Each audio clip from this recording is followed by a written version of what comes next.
अस्सलाम वालेकुम दोस्तों, मैं आपका भाई मंसूर और आपका स्वागत करता हूं दिन रिफ्लेक्शन चैनल में। फिरौन बदबख्त ने खुदाई दावा किया और उसकी आवाम को सजदा करने का हुक्म दिया। जो सजदा नहीं करते थे उन्हें वो कत्ल कर देता था। आज इस वीडियो में एक ऐसी खादिमा का वाक़या है जो फिरौन के महल में काम करती थी। फिरौन ने उसकी बेटी की खिदमत में इस खादिमा को तैनात किया था, जबकि खादिमा दिल में ईमान रखती थी। लेकिन फिरौन को पता चलता तो वो उसे कत्ल कर देता। लेकिन एक दिन फिरौन को पता चल ही गया। उसने खादिमा को बुलवाया और साथ में उस खादिमा के बच्चों को भी बुलवाए। फिर उस खादिमा और उसके बच्चों के साथ क्या हुआ तो वीडियो को पूरा देखें। वीडियो पसंद आए तो लाइक और चैनल को सब्सक्राइब जरूर करें। चलिए वीडियो शुरू करते हैं। आज से तकरीबन 3000 साल कबल मिस्र पर एक जालिम और जाबिर बादशाह फिरौन की हुकूमत थी, जो न सिर्फ एक जाबिर और सरकश बादशाह था बल्कि उसने खुदाई का दावा भी कर रखा था और खुदाई हकीकी को ललकारने की जुर्रत की थी। फिरौन निहायत ही बद किरदार और जालिम तरीन शख्स था। फिरौन ने अपनी रियाया को हुक्म दिया था कि वो उसके आगे सजदा करे और जो कोई भी उसे सजदा करने से इनकार करता वो उस पर जुल्म के पहाड़ ढा देता, यहाँ तक कि उसे कत्ल करवा देता। उस ज़माने में अल्लाह ने अपने सच्चे पैगंबर हज़रत मूसा अलैहिस्सलाम को माबूस किया, जिन्होंने बनी इसराइल को अल्लाह की तरफ दावत दी और उन्हें झूठे खुदा की इबादत से बाज आने की हिदायत की।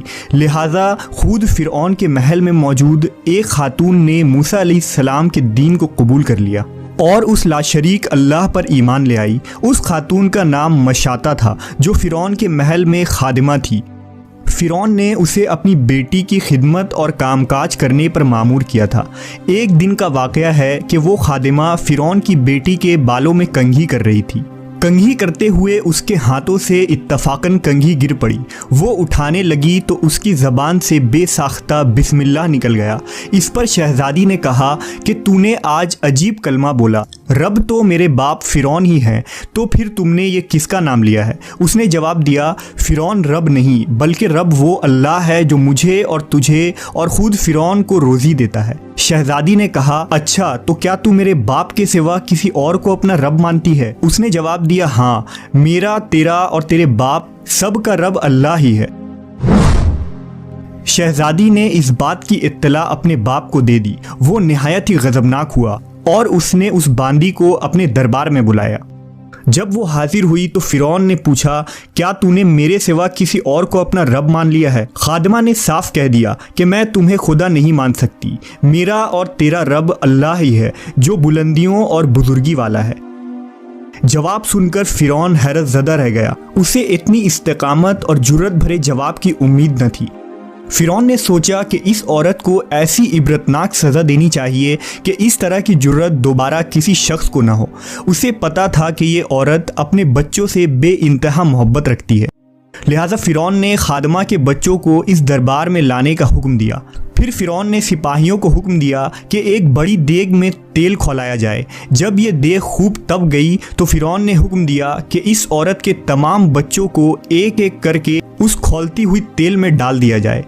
फिरौन का हुक्म सुनते ही उस औरत के आंखों के सामने अंधेरा छा गया। खादिमा ने निहायत ही सब्र और हिम्मत से काम लिया। सिपाहियों ने उस खादिमा के एक बच्चे को पकड़ा और उसे घसीटते हुए ले जाने लगे। वो बच्चा कभी पुकारते हुए अपनी माँ से मदद तलब करता, कभी सिपाहियों से रहम की भीख मांगता, कभी फिरौन की तरफ उम्मीद भरी निगाहों से देखता। सिपाही उसे धकेलते और घसीटते हुए देग के करीब ले गए। खादिमा अपने बच्चे की तरफ मोहब्बत भरी नज़रों से देख रही थी और उसे अलविदा कह रही थी। चंद लम्हात में उसके जिगरगोशे बच्चे को खौलते हुए तेल में उंडेल दिया गया और कुछ ही लम्हे में उस मासूम की हड्डियां तेल के ऊपर तैरने लगी। फिरौन ने खादिमा की तरफ देखा और कहा, अब उस नादीदा खुदा को छोड़ दो और मुझे रब मान लो। खातून ने दिलेराना नज़रों से फिरौन की तरफ देखा और उसे खुदा तस्लीम करने से इनकार कर दिया। फिरौन इस साबित कदमी और हिम्मत को देखकर दंग रह गया। थोड़ी देर में उसके दूसरे बच्चों को भी तेल में डालकर हलाक कर दिया गया। अब सिपाही उस खातून के सबसे छोटे बच्चे की तरफ बढ़े जो शेरखार और मासूम था।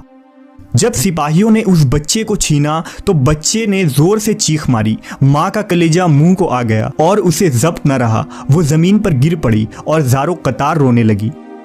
वो अज़मत वाला लाशरीक खुदा इस औरत पर गुजरने वाली क़यामत से खूब वाकिफ़ था, लिहाजा अल्लाह की तरफ से एक मुआजिज़ा ज़ाहिर हुआ। वो शेरखार बच्चा जो अभी बोल भी ना सकता था, उसकी ज़बान में बोलने की क़ुव्वत आ गई। भरी दरबार में बच्चा बोल उठा, ऐ मेरी माँ, तू हक़ पर है। बेशक दुनिया की सज़ा आखिरत के अज़ाब के मुकाबले में बहुत हल्की है। फिरौन के दरबार में मौजूद लोग इस बच्चे की आवाज़ सुनकर हैरत ज़दा रह गए, लेकिन उनके दिलों पर लगे कुफ्र के ताले फिर भी न खुले। कुछ ही देर में इस बच्चे को भी देग में डाल दिया गया और ये बेखता मासूम मौत के आगोश में चला गया। अपने तमाम बच्चों को अपनी आंखों के सामने फिरौन के जुल्म के भेंट चढ़ते हुए देखने के बाद उस खादिमा का दिल फट पड़ा था। अगर वो चाहती तो अपने मासूम बच्चों को इस दर्दनाक मौत से बचा सकती थी। उसे सिर्फ एक कलमा कुफ्र पढ़ना था, मगर ये फ़कत जान बचाने का एक बहाना होता। मगर उसे यकीन था कि उसके रब के पास उसके लिए जो कुछ है वो इस ख़त्म हो जाने वाली दुनिया से कई ज़्यादा है। अब सिपाहियों ने उस खादिमा को पकड़ा और धकेल कर उस देग के पास ले गए। खादमा के जहन में एक बात आई। उसने फिरौन की तरफ देखकर कहा, रुको, मेरी एक दरखास्त है। ये सुनकर फिरौन को कुछ उम्मीद पैदा हो गई। फिरौन ने कहा, हाँ बताओ, क्या ख्वाहिश है?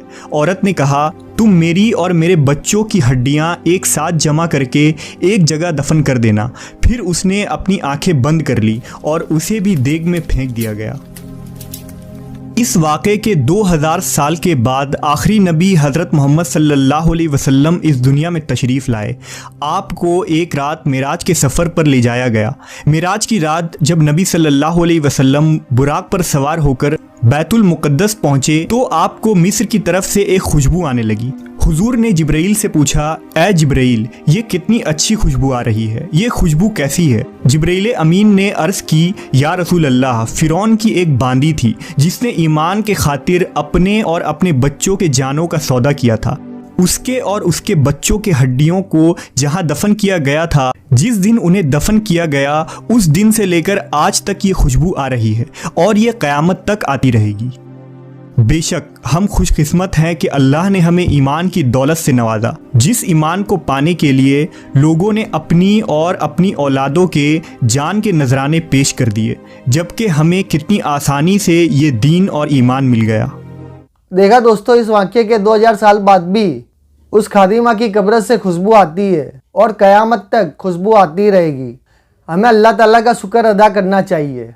अल्लाह ताला ने हमें ईमान की दौलत से नवाजा है। आपको ये वीडियो कैसा लगा हमें कमेंट करके ज़रूर बताएं और वीडियो को लाइक और चैनल को सब्सक्राइब ज़रूर करें। कल मिलेंगे एक ऐसी नई वीडियो के साथ।